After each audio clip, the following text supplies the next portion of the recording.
True, there's clearly this feeling among a lot of white people that things used to be easier and that now those good old days are slipping away. How did we get here? I don't even understand this America anymore. And underneath all of that is a very clear, if unstated, racial subtext. Time now to talk about what matters, and we're going to continue our conversation about all the vitriol going on in the country. I spoke with anti-racist activist Tim Wise about the tone of the Tea Parties being held. In 2009, I was asked to appear several times on CNN to talk about the Tea Party, a group of conservative Americans who had been holding rallies around the country, clamoring for the U.S. to return to a time of low taxes and small government. Basically restoring conservative values to the country.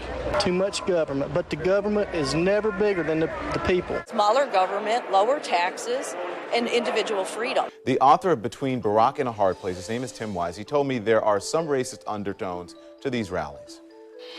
Well, like I've said on the show before, it is the background noise of a lot of the opposition. Not all of it, but a lot of it. My point on the show was that while the Tea Party movement purported to be about things like big government, exploding debt and deficits, liberal elites being out of touch with the common man, in reality, there was something else going on. We are losing our country. We think the Muslims are moving in and taking over. They're taking our liberties ways. It's tyranny. It's a Gestapo-type tactic. I want you to check out this protester. See the sign he's waving there? That's the president made to look like an African witch doctor. That was a popular prop at Saturday's rally. Along with anxiety and fear about the economic crisis, there's also been a lot of unease about the fact that we have a black president and that the demographics of the country are shifting in ways that point to a future where whites will no longer be the clear majority. All of this helps explain why some of these folks are so adamant, so angry, so upset that they, and I'm using their words now, want to take their country back. We want our country back! We want our country back! Tea Party message to Washington that we're going to take our country back. We're just plain American people who are mad. We want to take our country back. I've got to run here, but just real quickly, I know I was at a town hall yesterday, and I really had to take some people to task. Very nice people, but they were using those buzzwords that I don't think people realize all the time, like real Americans or Give Me Back My America was one of the songs, or Take Back America. It's like, what do you mean by that? Well, when you stand up and you wax nostalgic and say things like, I want the country that the founders envisioned, when the country the founders envisioned was a formal system of white supremacy, excuse me if I find it a little hard to think that race is not perhaps playing a pretty big role. After one of the CNN appearances, I got an email from a woman who was a Tea Party supporter who was upset with my characterization of the Tea Party movement. She said that their calls to take the country back had nothing to do with race, that they were simply calling for a return to an era of low taxes and small government. When I replied to her, I asked her to give me a year that epitomized in her mind this era of American history. Which year did she and the rest of the Tea Party want to return to? Her response was almost immediate and not very surprising. The year she chose? 1957. Leave it to Beaver. It's a year that many conservative white Americans hold dear, and not just because it's the year Leave It to Beaver premiered on television. Traditional America as we knew it is gone. Ward, June, Wally, and the Beav, out of here. For many conservatives, that was the golden age of American history, a time when everything was in its place before all the struggles for equality and justice came along in the 60s and messed everything up. Do you remember how that felt? Do you remember what life was like? There's this sense that we've lost something precious, special, deeply American. This is about the systematic dismantling of this country. We are truly concerned about the heartbeat of our country. They can have my country when they pry it from my cold, dead fingers. That people are overtaxed, overburdened, forced to hand over their hard-earned money to government bureaucrats so they can reward people for not working. I think the fact is Americans are overtaxed. Government is spending too much, that we pay too high taxes. I mean, everyone in America knows that Americans are overtaxed. Hello, we pay more taxes than we used to pay at every level. The only problem with that argument, it's not even close to being true. The fact is, the top marginal tax rate in 2012 was 35%. A lot of people today think that rate is too high, But what was the rate in 1957?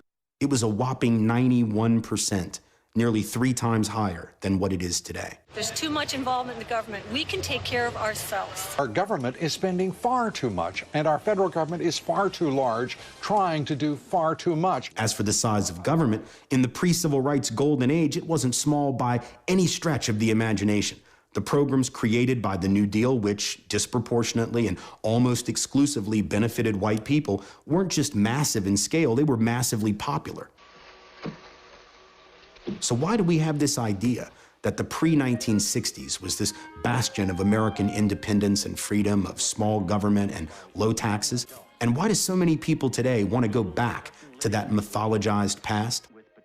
According to Martin Gillens, it has everything to do with our perception of who we think is benefiting from government programs today, especially those programs we like to call welfare. I'm Marty Gillens. I'm a political science professor at Princeton University, and much of my research is on public attitudes towards anti-poverty policy and racial policy.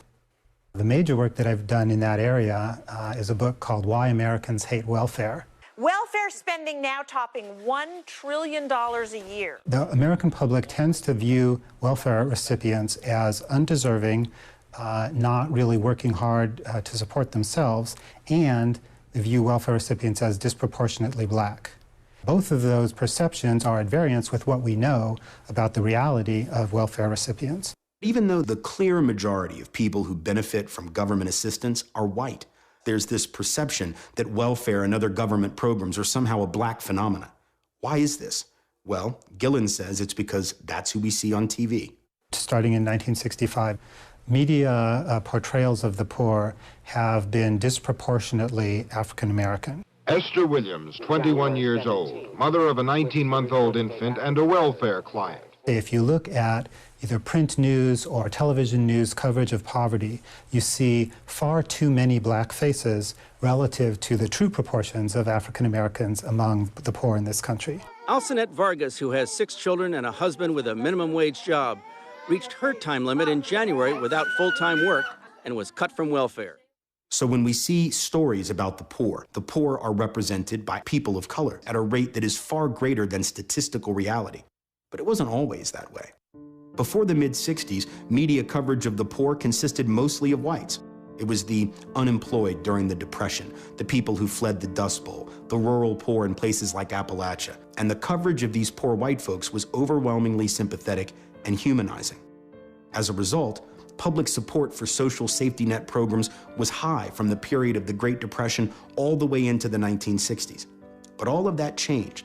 There are too many people taking advantage of the system. Why don't we spend some time developing a system that weeds out the cheaters? Once news coverage, media imagery, and political rhetoric started to equate poverty with people of color, we began to view the poor not as fellow Americans who were the hard-luck victims of a system that had failed them, but instead as moochers who were abusing the system and undermining the nation's work ethic.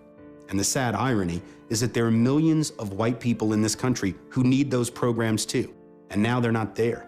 Those programs have been cut to the bone because the beneficiaries have been seen as undesirable, undeserving others. How long will we have to pay for slavery? Man, I'm talking about the people on welfare trying to suck out the economy of this country, get a free house, a free car, free gasoline. They want it all because they think they deserve it. Well, in this country, you got to get a job. So, and work. Did you get a tax cut this year from Barack Obama? I don't pay taxes. You don't pay taxes? I'm disabled from a truck accident and veterans benefits. May I speak now? Yes, ma'am. Oh, I'm 90 years old, and I just wanted to ask the colored man, why don't colored people, instead of saying what we did to them, why don't they say what we did for them? They talk about the slavery, but since then they have given welfare, free medicine, free everything. Ma'am, I think this is more of a conversation about the relationship between the administration and the people on Wall Street, and not necessarily one that's based on race. Oh, okay. I'm not a racist. That was my comment. Thank you. None of this is by accident. The racial subtext that runs through a lot of the anti-government rhetoric is the result of an explicit political strategy that's been put to use by conservative politicians. Here's how I would approach that issue as a statistician or a political scientist, or no, as a psychologist, which I'm not, is how abstract you handle the race thing. In a recently uncovered recording, the late Republican strategist Lee Atwater, one of the pioneers of race-based political appeals, was heard talking quite openly about how the strategy works. You start out in 1954 by saying nigger, nigger, nigger. By 1968, you can't say nigger. That hurts you, it backfires. So you say stuff like force busing, states' rights, and all that stuff. And you're getting so abstract now, you're talking about cutting taxes, and all of these things you're talking about are totally economic things, and the byproduct of them is blacks get hurt worse than white. The idea was for Republican politicians to speak in a kind of racial code designed to turn white working-class voters against government programs, the very programs that they themselves had benefited from for years. The present welfare system has become a monstrous, consuming outrage. Government is not the solution to our problem. Government is the problem. And this kind of thing runs right up to the present day. President Obama is the most effective food stamp president in American history. This is precisely the point historian John Bracey, a veteran of the civil rights movement, has been trying to make for years. What the ruling class in this country has successfully done is to label social programs as black programs, minority programs, and then you can kill it. I don't want to make people's lives better by giving them somebody else's money. I want to give them the opportunity to go out and earn the money. You know, that's the most foundational thing in American life. I mean, that's Obamacare. Everything that is getting pushed through Congress, including this health care bill, are transforming America. And they are all driven by President Obama's thinking on one idea: reparations. Virtually every normal kind of social program that would have kicked in Europe in the 19th century, you know, in order to help working people, you know, survive under capitalism, we don't have. While the state's budget deficit has reached almost $500 million now, the state's Medicaid program has announced more than $14 million is being cut to various providers throughout the state. There are people that won't expand Medicare. Like I just got back from Mississippi. They're debating expanding Medicare in Mississippi. They need every nickel and dime they can get in there from anybody. They should not question anybody. If Martians came and said, we're going to give you something, they should say, whatever it is, we'll take it, because they need everything. They refuse. They have a political system that's still dysfunctional enough that they turn down aid for white people in Mississippi because black people get some too. This is how racism victimizes white people indirectly as well.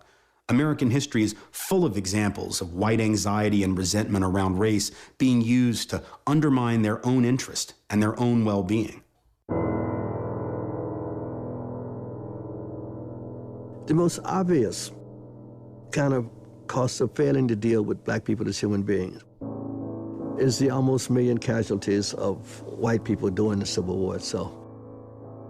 By postponing the struggle, you know, to end slavery, by not dealing with it in a political fashion, he had to fight a war that lasted 4 years. That war resulted in the largest number of casualties in any war in American history. This is a war, an internal war, a war on this continent fought between white people on one side and white people on the other side.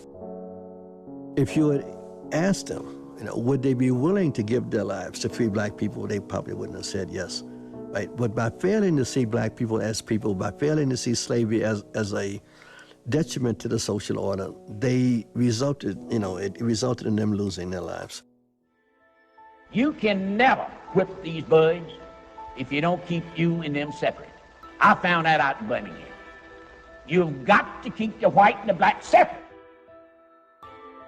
In other words, for generations, political elites have deliberately manipulated the white racial fears and resentments of the majority population, pitting white folks and people of color against each other for the spoils of a system that really none of them benefit directly from, fighting over the pieces of a pie that none of them own. We can try to ignore and deny this history, but we can't change it. It's real, and it's a part of who we are. The biggest challenge is figuring out how to confront the truth without being overwhelmed by it.